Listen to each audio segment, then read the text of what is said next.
Kembali lagi di Cerita Cinta Channel. Jangan lupa like, comment, and subscribe ya. Terima kasih.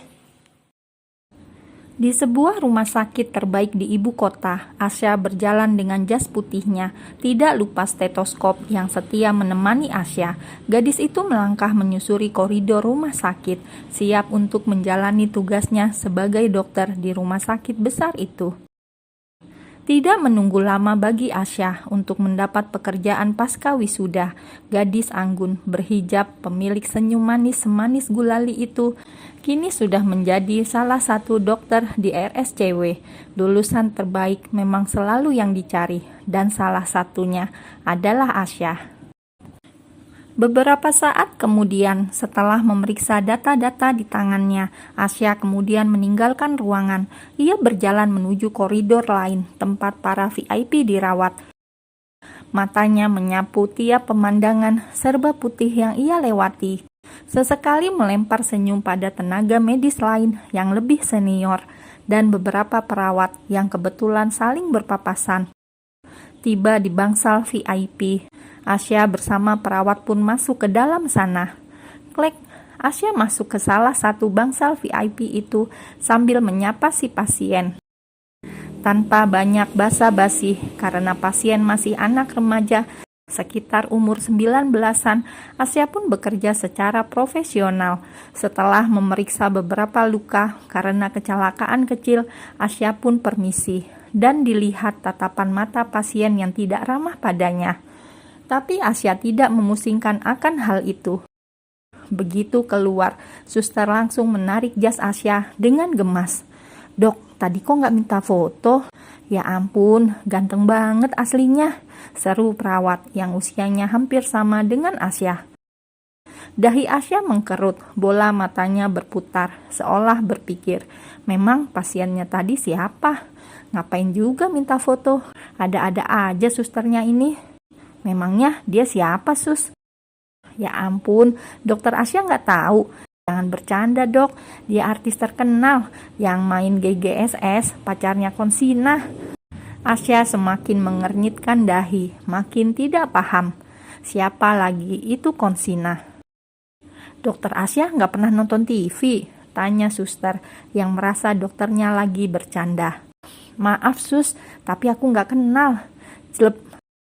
Suster muda itu hanya bisa tepuk jidat. Sebenarnya apa saja yang dilakukan dokternya itu, sampai artis terkenal itu yang jadi pasiennya malah cuek bebek. Dokter tersebut sengaja atau memang benar-benar nggak tahu sih, suster sampai geleng-geleng kepala. Karena masih ada pasien lain yang harus dikunjungi, Asya pun melupakan bahasan mengenai pasiennya yang artis tersebut. Ia pun tidak mengenal. Maklum, Asya jarang nonton TV, paling juga nonton Mbak Najwa atau Andi. Jarang nonton sinetron, jadi wajar kalau gaptek tentang dunia persinetronan. Akan tetapi jangan ditanya tentang obat-obatan, dia adalah yang terbaik di bidangnya. Asya lebih akrab dengan Sanmol daripada artis. Tidak terasa hari sudah menjelang sore, Asya pun pulang. Harusnya ia ada janjian sama Haris, pria yang sudah ia pacari tersebut. Tapi kata Haris, dia ada acara. Jadi acara kencan yang mereka rencanakan pun gagal. Asya pun langsung pulang ke rumah. Malah enak, bisa bermanja bersama bapaknya.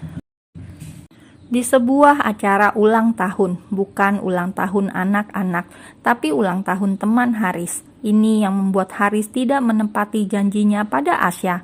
Sebenarnya ia mau menolak undangan pesta di sana, tapi nggak enak, semua pada memaksa. Alhasil, ia akhirnya ikut kumpul-kumpul tidak jelas dengan orang-orang yang juga tidak jelas itu.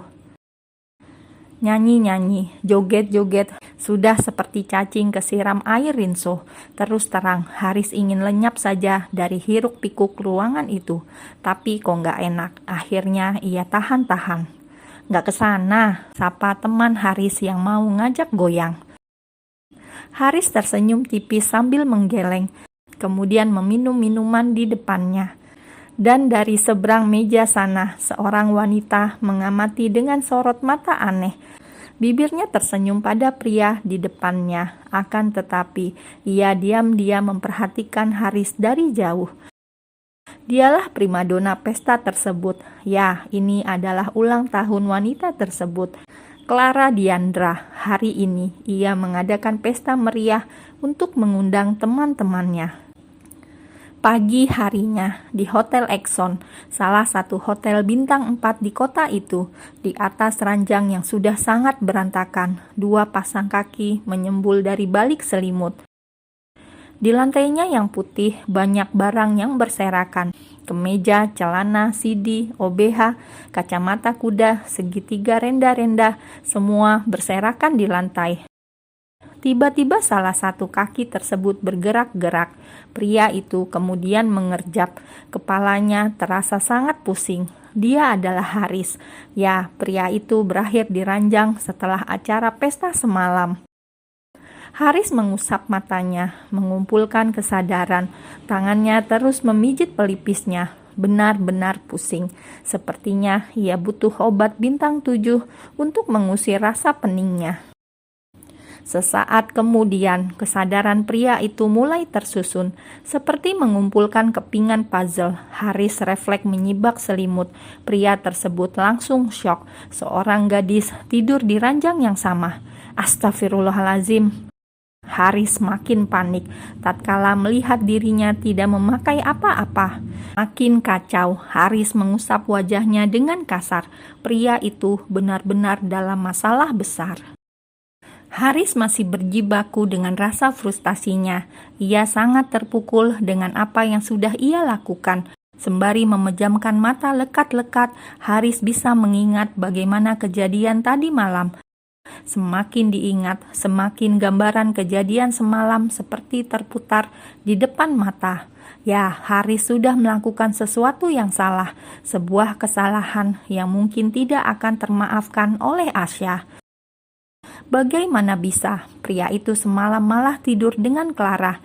Teman main, bukan teman akrab, hanya sekedar kenal, tapi malah sudah melakukan HB. Sungguh ironis. Ditambah lagi, tidak ada bercak di atas spray. Ya, Clara sudah pasti gadis yang tidak gadis lagi. Wanita itu pasti sudah menjebak dirinya. Marah, tapi dia juga merasa bersalah. Ia hanya bisa mengepalkan tangan, kemudian mengusap wajahnya dengan kasar. Ia tahan, ingin teriak yang kencang. Beberapa saat kemudian, Haris sudah kembali memakai bajunya dengan lengkap. Meski nampak kusut, ia duduk di tepi ranjang sembari menatap Clara. Gadis itu masih terlelap. Pria itu benar-benar bingung harus bagaimana. "Clara, bangun! Clara!" panggil Haris. Clara pun menggeliat, membuat selimut yang semula menutupi tubuhnya sedikit tersingkap, sehingga membuat tubuhnya kembali terekspos. Marah, benci, stres, Haris kemudian membetulkan selimut. "Bangun, aku tahu kamu pura-pura tidur," gertak Haris yang sepertinya sangat putus asa. Ia memikirkan bagaimana nasib Asya. Dengan gaya mempesona seperti ulat bulu yang sedang gatal-gatalnya, Clara menggeliat kembali, kemudian meraih lengan Haris. "Aku ngantuk banget, semalam kamu hebat, Riz, kuat banget mainnya. Aku pikir kamu pria polos, ternyata kamu sangat panas juga di atas ranjang," celoteh Clara dengan bibir yang dibuat memble, biar nampak lebih menggoda. Kepala Haris rasanya makin nyut-nyutan. Ingin rasanya ia berteriak marah pada Clara. Tapi bayangan semalam saat ia naik ulat bulu tersebut membuatnya ingin lenyap dari muka bumi sekarang juga. Ia mengusap wajahnya berkali-kali. Sungguh Haris pada mod frustasi. "Kamu pasti menjebakku. Apa kau menaruh obat pada minumanku?" tuduh Haris yang sudah mulai bisa mengatur nafas. Sejak tadi ia menahan emosi. "Apa maksudmu, Riz?" tanya Clara pura-pura polos. "Aku gak mungkin ngelakuin itu saat sadar. Pasti kamu melakukan sesuatu," gertak Haris marah. "Ya ampun Haris, kamu kok begitu setelah apa yang terjadi semalam sama kita? Ya ampun, aku gak nyangka kamu pria seperti itu," ujar Clara pura-pura sad. Ia memasang muka seperti korban. Haris tidak bisa berkata-kata, dan lagi ia juga tidak tahu harus bagaimana akan dibawa kemana masalah ini. Clara mulai mengamati wajah Haris yang frustasi tersebut. Kemudian ia kembali berakting. Oke, fine, terserah kamu sekarang. Anggap saja ini nggak pernah terjadi, ketus Clara. Wanita itu kemudian turun dari ranjang dan Haris langsung memalingkan wajah. Clara tersenyum licik, kemudian memungut semuanya, CD, OBH, dan semua pakaian yang tergeletak di atas lantai. Beberapa saat kemudian, keduanya sama-sama keluar dari kamar hotel. Anggap kita tidak pernah kemari, anggap juga gak ada sesuatu antara kita, cetus Clara. Wanita itu kemudian berbalik, berjalan mendahului Haris. Sambil berjalan angkuh, Clara tersenyum jahat.